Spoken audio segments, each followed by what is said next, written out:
उत्तर प्रदेश के सभी शिक्षा मित्र भाई बहनों, मैं मुमताज़ रानी, ज़िला अध्यक्ष सहारनपुर, श्री राजू दास उत्थान मंच की ओर से। साथियों, जैसा कि समय कम रह गया है और सभी भाई बहन ये सोच रहे हैं कि अयोध्या चले या ना चले। साथियों, एक ऑडियो आई थी और उससे आप लोग इतने विचलित हो गए कि आपको समझ नहीं आ रहा था कि हम क्या करें। मगर मैंने सभी के फ़ोन उठा के उनको आश्वासन दिया कि आप सभी निराश हताश न हों और श्री राजू दास के ऊपर अपना विश्वास बनाकर, अपने अल्लाह या भगवान पर विश्वास बनाकर अयोध्या चलने की तैयारी करें।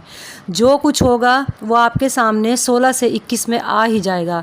जो आपके मन में सवाल हैं, उन सवालों के आंसर हमें वहाँ पे मिल जाएंगे। साथियों, हमें रास्ते से भटकाने वाले बहुत लोग रास्ते में मिल जाएंगे, मगर हमें ये देखना है कि हमें अपने रास्ते में किस तरह आगे बढ़ना है।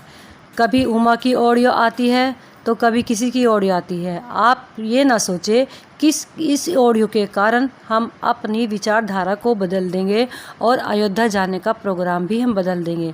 साथियों, आखिरी मौका है और मेरे हिसाब से जहाँ तक मुझे नॉलेज है, हमारे बड़े आदमी कह गए हैं कि इंसान को हमेशा प्रयास करते रहना चाहिए और कोई भी मौका हमें नहीं छोड़ना चाहिए।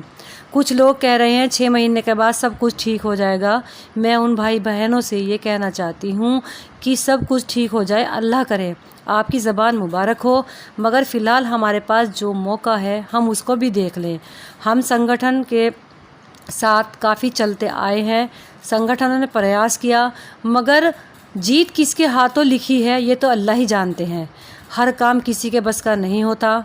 मान लो मैं कोई काम कर रही हूँ और खुदा को मेरे हाथों से वो काम मंजूर नहीं है तो नहीं होगा, और अल्लाह पाक ने उस काम के लिए किसी और को सोच रखा होगा, तो ये तो अल्लाह ही जानते हैं। बस मैं तो सभी भाई बहन से ये कहना चाहूँगी कि समय हमारे पास बहुत कम है और अपने दिल में एक आशा बना के लेकर चलिए कि हमें वहाँ पर जाकर कुछ ना कुछ ज़रूर मिलेगा। कुछ ना कुछ से मतलब है कि हमें वहाँ से खुशियाँ ज़रूर मिलेंगी। बहुत लोग कह रहे हैं कि सम्मान वापस होने में बहुत टाइम लगता है, और इतना टाइम है नहीं। भाई, अंदर क्या प्रक्रिया चल रही है ये तो हमें नहीं पता, लेकिन श्री राजू दास महाराज जी ने जिस उत्साह के साथ, जिस उल्लास के साथ सारे शिक्षा मित्र बहन भाइयों को अयोध्या बुलाया है, बच्चों समेत बुलाया है, तो क्या वो नहीं जानते कि वहाँ पर आने पर अगर किसी को खुशी नहीं मिली तो वहाँ का आलम क्या होगा। वो हमारे से ज़्यादा अक्लमंद हैं, ज़्यादा होशियार हैं, ज़्यादा ऊंचा सोचते हैं। हम तो उनके आगे कुछ नहीं हैं। हर आदमी ज़रा सी भी कोई ऑडियो गलत पड़ जाती है उसको मानकर फॉरवर्ड कर देते हैं और एक दूसरे के दिमाग में भर लेते हैं कि देखो हम कह रहे थे ना कुछ नहीं होगा, तो कुछ नहीं होगा। ये चीज़ गलत है, आप इस चीज़ को मत मानिए। आप शिक्षक हैं, शिक्षक की भली बात आप सोच के देखिए कि हमारी क्लास में कुछ बच्चे होशियार होते हैं, कुछ कमज़ोर होते हैं, तो ज़रूरी नहीं कि वो पूरी क्लास ही हमारी नील मान ली जाए। इसलिए मैं आप लोगों को कहती हूँ कि आपने कभी किसी पे विश्वास किया या ना किया या धोखा खाया हो तो लेकिन श्री राजू दास महाराज जी पर यकीन करके देखिए। इंशाअल्लाह वो कह रहे हैं कि हम आपको खुशियाँ देंगे और एक एक शिक्षा मित्र भाई बहन के घर में खुशियाँ जाएंगी। रविंद्र भाई, सत्यम दुबे, प्रमोद मणि जी ने मीडिया को संभाल रखा है। वो अच्छी से अच्छी न्यूज़ आपको डालते हैं, मोटिवेशन के लिए आपको तैयार करते हैं।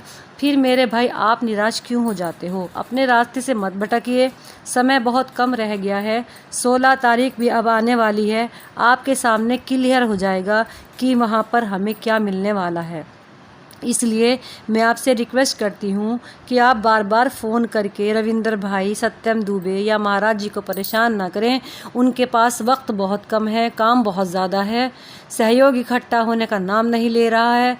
राष्ट्रीय स्तर का यज्ञ है, बहुत पैसा चाहिए, मगर सहयोग के नाम पे पैसा नहीं हो रहा है और गुणा भाग करने वाले सारे बैठ गए हैं। सब चंदा चोर अपने गुणा भाग कर रहे हैं। मैं उनसे पूछना चाहती हूँ कि जब उन्होंने चंदा लिया था उनका गुणा भाग किसने किया था। चलो खैर ये तो बाद की बात है, बाद में अल्लाह में जो खुशियाँ नसीब करे, हर शिक्षा मित्र भाई बहनों को वहाँ से खुशियाँ लेके मिले। उसके बाद जो ऑडियो डाल रहे हैं मैं उनकी बात का बहुत ही अच्छी तरीके से जवाब दूंगी। मैं भी इसी इंतज़ार में हूँ। मैं तो अपने अल्लाह पे भरोसा रखती हूँ क्योंकि सारी कायनात उसने बनाई है और एक ज़रिया श्री राजू दास महाराज जी को बनाया है। जैसे हम बीमार होते हैं और डॉक्टर के पास दवाई लेने के लिए जाते हैं, लेकिन दवाई भी खुदा से पूछ कर लगती है। ज़रिया कौन होता है? डॉक्टर होता है। इसी पे यकीन बना के आप चलिए, अयोध्या चलिए मेरे भाई, अयोध्या चलिए। आपकी बहन की पूरी टीम आपको आवाज़ लगा रही है। बस यहीं पर मैं अपनी बात को समाप्त करती हूँ। धन्यवाद। हमारे चैनल का सबसे पहले नोटिफिकेशन पाने के लिए सब्सक्राइब करें और बेल आइकन को दबाना ना भूलें, ताकि सबसे पहले आपको हमारे चैनल की वीडियो का नोटिफिकेशन प्राप्त हो।